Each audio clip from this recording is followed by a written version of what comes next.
Now, according to a report from Shams of The Athletic, the Lakers have reportedly discussed a deal centered around Kings guard Buddy Hield. In the potential package, Sacramento would be looking to acquire Kyle Kuzma from the Lakers. Hield is a career 41% shooter from three and has 3 years left on his deal. Larry, I heard you've got a couple different scenarios that we should talk about here. A trade scenario involving Kyle Kuzma. What would that look like? Well, I heard from somewhere that the Lakers are looking for shooters. And yeah, that could help. And call him out. Call him out. As it turns out, Buddy Hield is a shooter. He can shoot. So he's in that $22 million range. That is well within reach of a couple of the guys that we've been talking about here, right? A Kyle Kuzma plus some sweetener would send him back to be with Luke Walton up in Sacramento. So Trez is your sweetener here. Trez would be a sweetener if he opts here. Enough ballast to kind of make that deal work. Okay. The other one, if we're not talking about a Montrezl Harrell, maybe a KCP, but then we're flipping a couple of shooters for one. Right. And you got to weigh that from a basketball standpoint. And there it is right there. You see if you combine Kuz and KCP. Yeah, you give up 2 starters, if not borderline starters. You know, Kyle didn't get a ton of run in the starting 5 if everyone was healthy. In this sense, though, that might be a lot to give up. You know, Buddy Hield, he takes a lot of shots, there's no doubt about it. But this past season, he missed a lot of shots, too. Not a real strong, efficient season for him. He got better as it went on, but not quite the Buddy Hield we saw maybe 2, 3, 4 years ago in the NBA. Right. The Lakers are looking for people who can hit shots consistently. Absolutely. Is Buddy Hield that guy? I would say he's not their first, second, or third choice. He's probably in the top 10 somewhere, but definitely not near the top. So how realistic would this be? The Lakers interested in Buddy Hield? Yeah, you know, the first one makes a little bit more sense to me. Love both the scenarios, Larry. I mean, you are like a human trade machine, which we love when we have you come on the air. I don't love giving up 2 guys, you know, Kuz and KCP for a guy like Buddy Hield. Trez, you know, if he does opt in, you know, I'm not even sure that he would fit here. He was good during the regular season, but as we saw in the playoffs, started losing some time, sat out some games, coach's decision. So maybe a Kuz or KCP plus a Montrez, who might or might not even want to be here. Even if he does opt in, maybe that's just because he has no other real solid options out there as far as contractually. Buddy buckets there you see. 3-point field goal, pretty good. Again, he improved as the season went on. Overall field goal percent, not real strong right there. And the points, you know, he's had better. That's about what you get from Buddy, 16 points a game. Would he be that crisp number 3 behind LeBron and AD that everyone keeps clamoring about? Everybody wants 3 big stars. I just don't know if he's that guy. If he's that guy. Yeah, I mean, he's had seasons of 42, 43% shooting from deep. Yeah. You wonder, sometimes change of scenery is good for players. Sure. If they could ignite that from him. And Sacramento, you know, some tough times up there. Our good friend Luke Walton, the coach, obviously. Buddy, does he fit in their future? He's probably on the trading block. You know, I'd be surprised if he wasn't at this point. An older player. Remember, he went to all 4 years in college before he came out. I just don't know if he is the number 1 pick or even maybe the number 5 or 6 pick for the Lakers as far as we want this guy. Right. He's somewhere up there, but not, as I said, way up there. Could you see that happening? I think that's one of their more available options than some of the other things that we've been talking about. So the first thing is, can you make a deal? The second thing is, does it make sense? If you can't make the deal, it doesn't matter whether it makes sense or not, because it's not going to happen. And Sacramento, they might lose their center. Rashawn Holmes, he's an unrestricted free agent, if I'm correct. So maybe they do need a guy like Trez.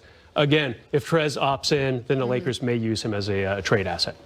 Larry, you have been great. We've reached that point in the show where it's time to play some games. Yeah. We're playing What the Numbers Is. Coming up. You know this game, right, Larry? Pick a number, 1 to 10, make it happen. Larry Kuhn here, the salary cap guru. Got to stick with the Lakers, obviously. I know you talk about all 30 NBA teams, but we're here to talk Lakers for sure, right? Absolutely. All right, Montrezl Harrell, $9.7 million player option. He's got to decide by the end of the week whether he wants to opt in. If he does, what does that mean for the Lakers? Well, for one thing, it means they have another center on the roster, and they need pieces, right? Not only do they need pieces in order to put on the court, they need pieces if they are going to work out any deals with other teams. This team, like Ali said, has got a lot of work to do. And if they're going to do that, they don't have a lot of draft assets. They used them on a good cause. They spent them to get a pretty good that worked guy out okay on. with AD. It did, but it means the cupboards are bare this year. That's another asset for him. So word is he's probably going to opt in. We don't know for sure yet, but that means that the Lakers could either play him, keep him, or even use him as a trade chip. And so if Montrez does opt in, and here's what the Lakers' payroll kind of looks like if he does indeed say yes to them. You see some numbers there. They don't have a ton of cap space, do they, Larry? But if he does opt in, can they turn around and trade him? Does he become a trade chip automatically? He does become a trade chip. And that's the thing with the Lakers. They are not going to be a team that has cap room this year unless they trade away one of the two big guys for nothing. Not happening. So they're going to be what's called a cap team. They're spending exceptions and not using cap room, which means adding Montrezl Harrell, adding Dennis Schroeder, adding Talen Horton-Tucker to the roster doesn't make a bit of difference in terms of what they can spend. You just mentioned a guy whose name is getting a lot of traction, Dennis Schroeder. Obviously, unrestricted free agent for the Lakers. Another name, kind of reportedly linked to the Lakers, Chris Paul. Maybe there's some mutual interest there. Why not? He's a pretty good player. CP3 has a $44 million player option. I can't believe I'm even saying that he might opt out of it. That's pretty good cheese right there.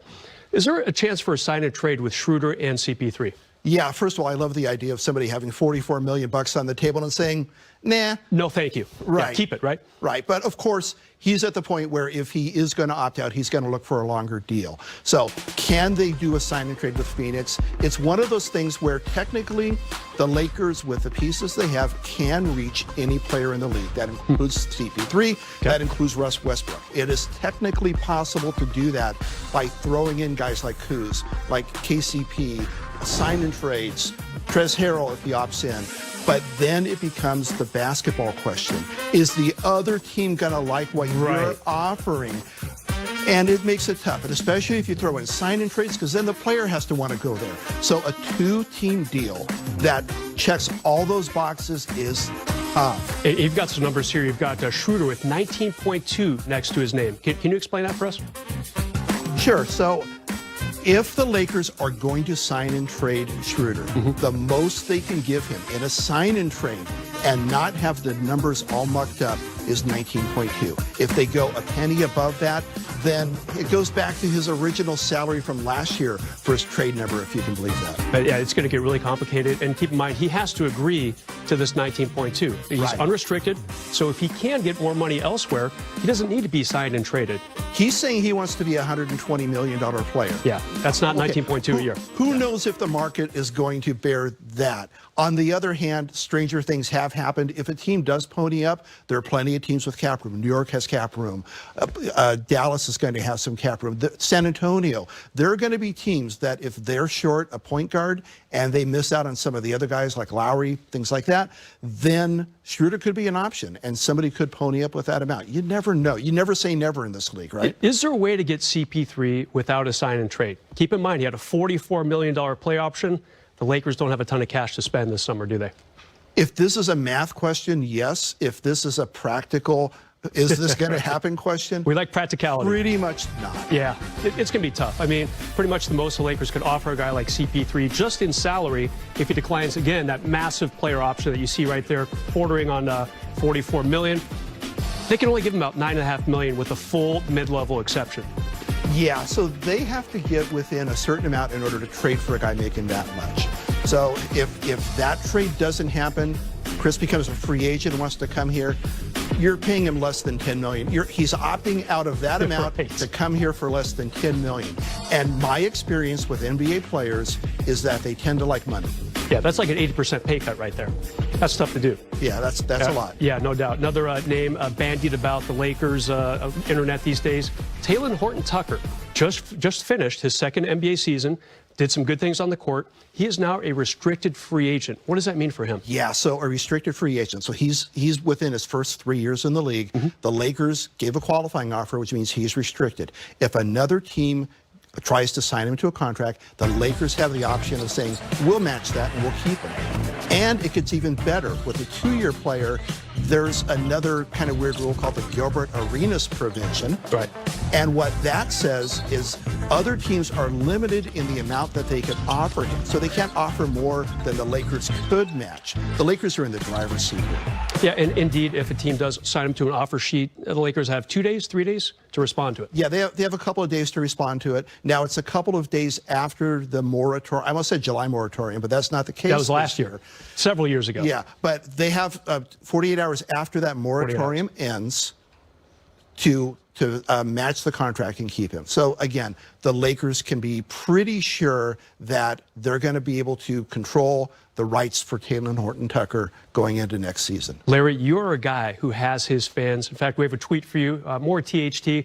It's from Impossible. If THT signs an offer sheet and the Lakers match, will the Lakers be, there's a big phrase these days, hard capped? Yeah, so the hard cap is one of those things that scares a lot of people. I'm scared right now. Many teams, you look at it, you're kind of sweating. And Right. So a lot of teams work within it and it's no problem. It's only when you run up against it and you can't make any moves that it's really a problem. Now, the whole premise is that if you're above a certain amount, you don't have certain exceptions to use. But conversely, that means if you are below and you use those exceptions, you can't go above that amount. That's the hard cap. So a hard cap happens when you receive a player in a sign and trade, or when you use the entire mid-level exception or the biannual exception. Now, the Lakers used that one last year. They don't get it this year. So it's only the full or getting a player in a sign and trade that would hard cap them. Matching a restricted free agent, anything else, no hard cap. No problem. Right. Away from the Lakers for a minute, you have some business ventures coming up in Vegas pretty soon. Talk to us about that. I do, thank you. So I run a program called Sports Business Classroom. This is a 1-week school immersed, and I mean immersed, in the NBA Summer League in Las Vegas, Nevada. Nice. It's for people who are looking for jobs in sports. We bring, I mean, you've been to Summer League. Oh, yeah. The entire league is there. Everybody from the commissioner on down, we bring him into Sports Business Classroom. In speaking and teaching roles, we give you great academics. We let you dive deep into other things. We put you out in Summer League to work. Want to go scout a game with scouts? You can do it. Want to broadcast? You can do it. Want to podcast? You can do it. We put you to work. We bring everything to you. You're learning, you're doing. It's an amazing experience. So it is coming up quickly. We have no ramp-up time this year. It is August 9th through 14th in Las Vegas, Nevada. So if you're seeing this, go check out sportsbusinessclassroom.com. If you want in, I'm even going to, because it's Spectrum Sports. Yeah, what are you going to do? So I should do something. So if you use the code I'm about to give, I will give you $200 off the program. Let's make the code Geeter, because that's the kind of guy. That's the kind of guy he is. Geeter. That's the code. Perfect. Put that in the comments. I'll give you $200 off. Do it quickly. Regular registration very happy ends over there. July 31st. It's coming up quick. You got to move fast. I want to see you there.